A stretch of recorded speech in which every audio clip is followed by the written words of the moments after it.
Art and death are intrinsically linked. So much art, whether it be the paintings we observe, the films we watch, or the music we listen to, comes from a place of expressing one's life, putting to the page and immortalising one's experience in the world, so that even beyond death we can get a glimpse into who they were and what they stood for. Often the link between death and art is made even more explicit. We see artists reckoning with their mortality through their artistic endeavours, trying to piece together their place in the world as the ever-looming shadow of death grows closer and darker. When it comes to albums about death, David Bowie's Blackstar has to be one of the most famous examples. Over 50 years into his career as a musician, we see Bowie reckon with his own death, released mere days before he passed away. The album released on Bowie's 69th birthday, and he died 2 days later. The story of Blackstar is an unforgettable one, but not wholly unique. 10 years before Bowie's death, in 2006, we lost another musical visionary. Dilla, a hip-hop producer from Detroit, Michigan, had become a legend in the genre for his languid, soulful, and impossibly precise approach to sampling and production.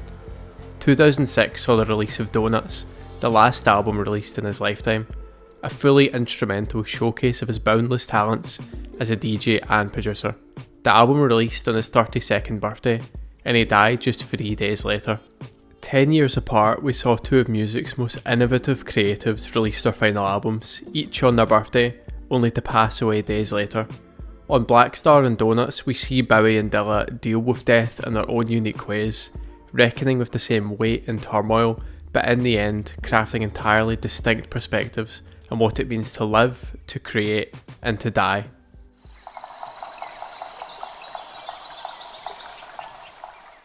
Although Bowie and Dilla's final days were oddly parallel, the lives of the artists could not have been more distinct. The life and legacy of David Bowie hardly needs introduced. Blackstar arrived just as Bowie turned 69, about half a century into his career as a musician. His prime had come and gone, with his 70s run defining Bowie as an all-time great in the world of rock. He stood out for his colourful characters like Ziggy Stardust and the Thin White Duke, as well as his seamless ability to adapt to new sounds and ideas, perfecting glam rock with Aladdin Sane, then redefining art rock with the Berlin Trilogy. His drive to evolve never wavered, turning to pop rock through the 80s, then zigzagging through a multitude of genres from the 90s, like drum and bass with Earthling, and jazz with Black Tie, White Noise. Come the early noughties, Bowie returned to his roots with Heathen and Reality, but a heart attack in 2004 led to a near decade-long hiatus from making albums. That was until 2013's The Next Day, the penultimate album from a rejuvenated Bowie, released 3 years before Blackstar. By the summer of 2014, Bowie was diagnosed with liver cancer and began chemotherapy. He kept the illness private as he began work on Blackstar with longtime producer Tony Visconti and the McCaslin Jazz Quartet, only divulging information when it affected his work. Despite his illness, the band claimed that Bowie always seemed strong and in high spirits, putting his all into the music. By the summer of 2015, he was in remission, but his cancer returned that November and it was terminal. As we'll discuss later, Bowie's experience with cancer, and more generally his reckoning with the thought of dying, played a significant role in the writing and production of his final work. Dilla was less than half Bowie's age when he died. 32 years old, he had spent over a decade making a name for himself as one of the most important and forward-thinking producers in hip-hop. His production style blended the aesthetics of soul with the sensibilities of funk, chopping up vintage samples without quantization, leading to a looser, off-kilter rhythm in his beats. By the early 2000s, he had worked with legends from A Tribe Called Quest to The Pharcyde, pioneering a uniquely soulful, free-flowing sound that would influence generations of musicians, from the Soulquarians to Hiatus Coyote to Robert Glasper and Terrace Martin. Just about a decade into his career, Dilla was regarded as a visionary, but spiralling health issues stifled his momentum. Though he initially kept his condition private, dramatic weight loss coupled with a slower output of work led Dilla to reveal that he suffered from thrombotic thrombocytopenic purpura, or TTP, a rare blood disease that leads to kidney, heart and brain dysfunction. Long hospital visits became a regular occurrence for the young producer. By 2005, Dilla was touring in a wheelchair to the surprise of his fans, refusing to let his condition keep him from doing what he loved. After moving to Los Angeles, he began work on Donuts. Some claim he made most of the album while in hospital, while others insist it was mostly finished before he was checked back in. Whatever the real story is, the reality is that Donuts was made during the hardest part of Dilla's life, weak and deteriorating from TTP and lupus. Unlike Blackstar, which plays like a response to Bowie's cancer diagnosis and the weight of his mortality, Donuts feels almost like the inverse, a work of defiance against Dilla's sickness, proving his unwavering and remarkable skills as a producer, even as his health betrayed him.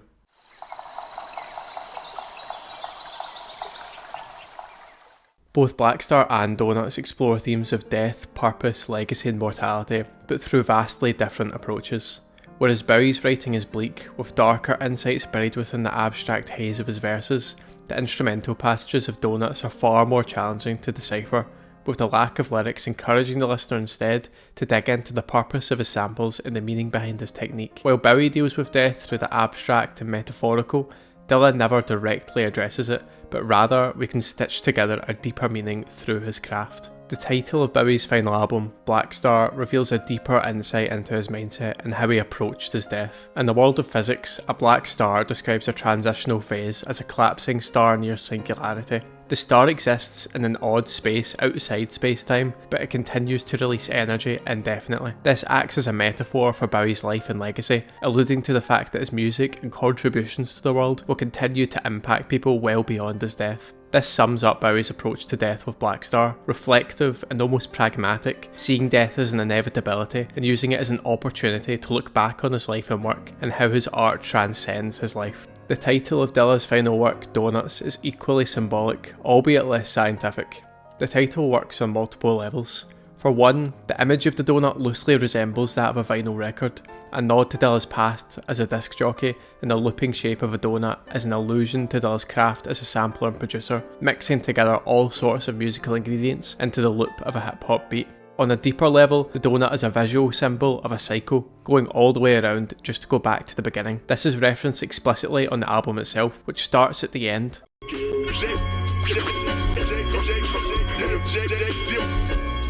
and ends at the beginning, only to loop back round at the very end to play all over again.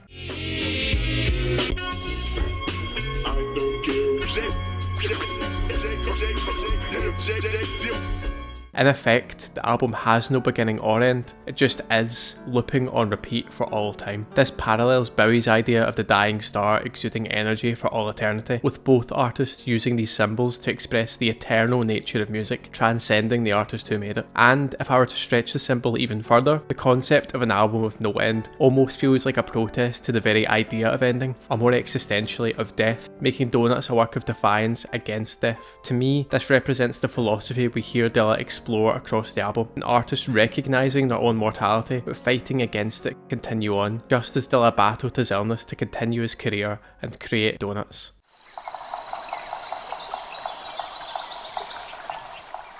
I don't think it's any coincidence that Dilla and Bowie both chose to release their albums on their birthdays. For many, the birthday is a special, almost sacred day, a reminder of one's past, a consolidation of the present moment, and an opportunity for growth, for rebirth. In the case of Bowie and Dilla, the release of Blackstar and Donuts represents something of a full circle moment for the musicians. The birthday is an opportunity for celebration at more life, but also for reflection. Bowie uses Blackstar to reflect on all 69 years of his life, but also the reality of the world continuing on after his death. Blackstar is a transitional moment for Bowie, a partition between a world with Bowie and a world without him. In this way, Bowie seems to dodge the present altogether, with the thematic makeup of Blackstar composed of reflections on the past and an imagined future. There is only a before and after, with Blackstar marking its turning point. We see Bowie explore this across the album. On the opening title track, Bowie makes several allusions to death and transition. On one verse, he seems to address his death directly, and the idea of moving on for someone else to take his place. Something happened on the day he died.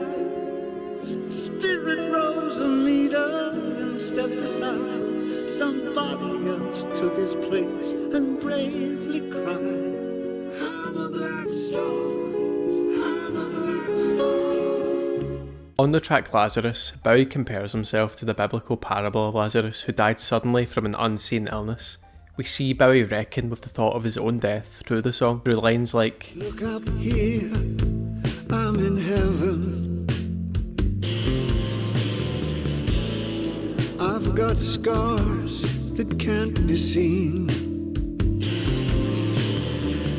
The scars in question allude to Bowie's cancer, an illness he hid from the world until the very end. Following on with the biblical comparison, in the New Testament, Christ resurrects Lazarus 4 days after his death.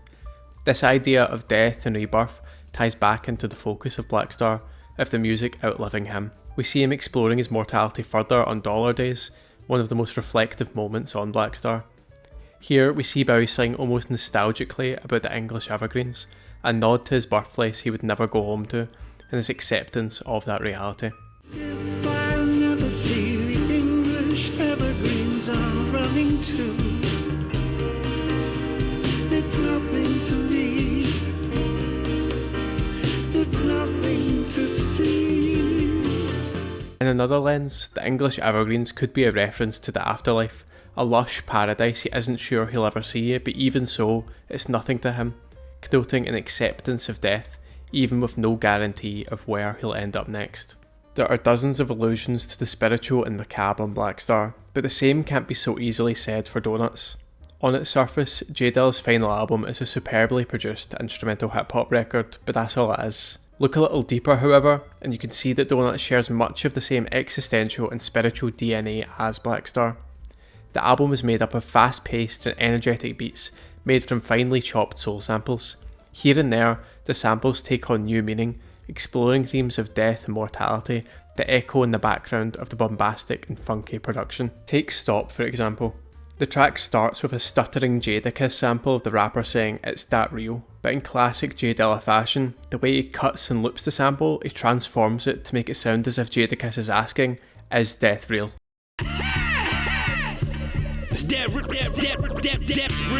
Real. With that context, the rest of the song is given new thematic weight, with the Dionne Warwick sample of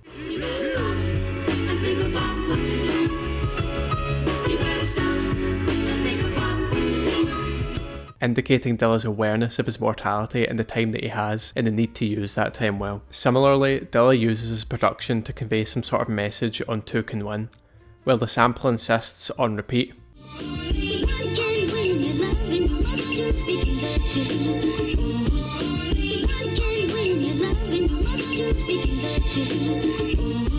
Dilla rejects this through the title of the song, reflecting an optimism but also a sense of defiance against expectation and restraint, possibly alluding to his own persistence to create and, in a sense, win by refusing to decide between prioritising his health or his music, trying to find balance in both. Through the song Don't Cry, which close friend Questlove later described as a message to Dilla's mother, we see the producer discourage the listener from feeling sad and mournful, but instead to embrace the joy and vibrance of Dilla's music and all he had done. This is conveyed later in the song as we hear Dilla chop up the sample he played in the beginning, transforming it into something new and colourful, working as a metaphor for the power of music to transcend one's life.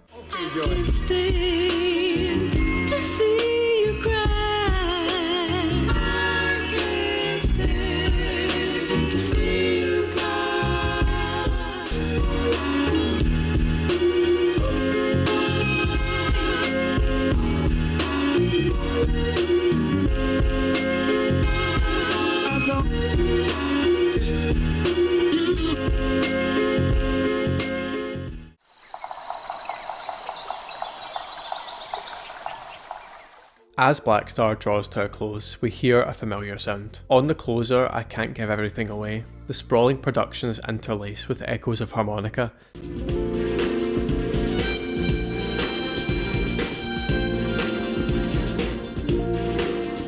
Specifically from Bowie's 1977 song, A New Career in a New Town.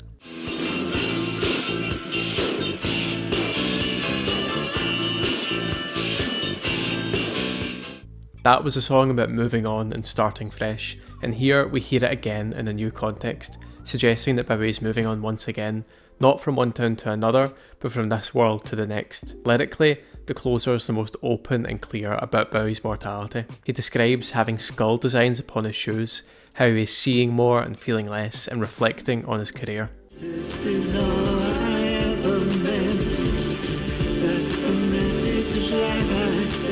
With the chorus, he repeats over and over.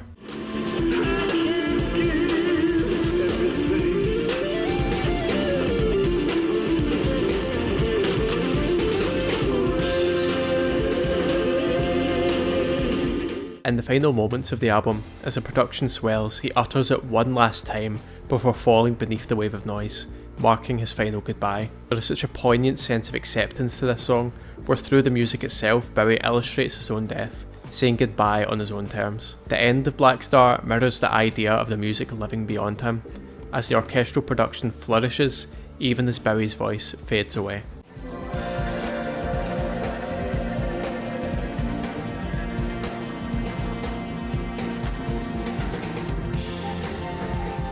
Similarly, on Donuts, we hear Dilla use the music to say goodbye on his own terms, those terms being not to say goodbye at all. On the track Bye, we hear the DJ chop up a Ronald Isley sample over a languid beat, demanding the listener never say goodbye.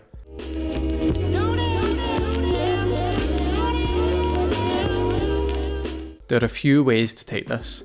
It could be that Dilla is playing into the idea of the donut yet again, the cycle of his music being played over and over, that even beyond his death, he will continue to be cherished and listened to, so he will never truly be gone. In another lens, it could be that Dilla is trying to cushion the blow of his death, reflecting the idea of it's not goodbye, it's see you later, rejecting the finality of his death, and the idea he and his loved ones will never be together again. With the following song, Last Donut of the Night, Dilla cuts up the sample of a presenter about to bring a great talent on stage, skewing his words so it seems like the presenter is introducing Dilla himself. Young man went out and made a name for himself. He's been on every record-breaking show in the Regal Theatre in the last 2 years. This song directly links into the final track, Welcome to the Show, bringing the album full circle as Donuts ends with the beginning, only to loop back round to the outro which opened up the album.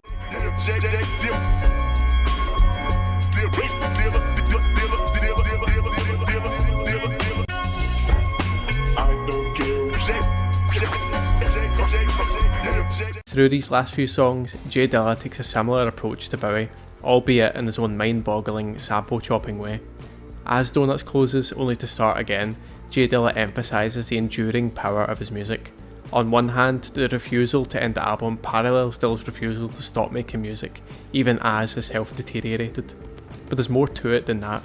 Refusing to say goodbye, listing off all his achievements, Dilla uses the final leg of Donuts to remind his listeners and his loved ones that so long as his music can be heard, he will still be around in spirit. There will never truly be a goodbye. Just as the album loops back round, the record spinning for all eternity, a piece of J Dilla lives on. Much like Bowie, Dilla recognises the power of music to carry his name on beyond death, but rather than say farewell as Bowie did, neatly bookending his career, Dilla reminds the listener that so long as Donuts loops round and round, J Dilla will never really be gone. J Dilla and David Bowie led vastly different lives. Dilla, the genius producer who reinvented hip-hop production, but even so was just getting started, and Bowie, the rock and roll icon with half a century of music behind him.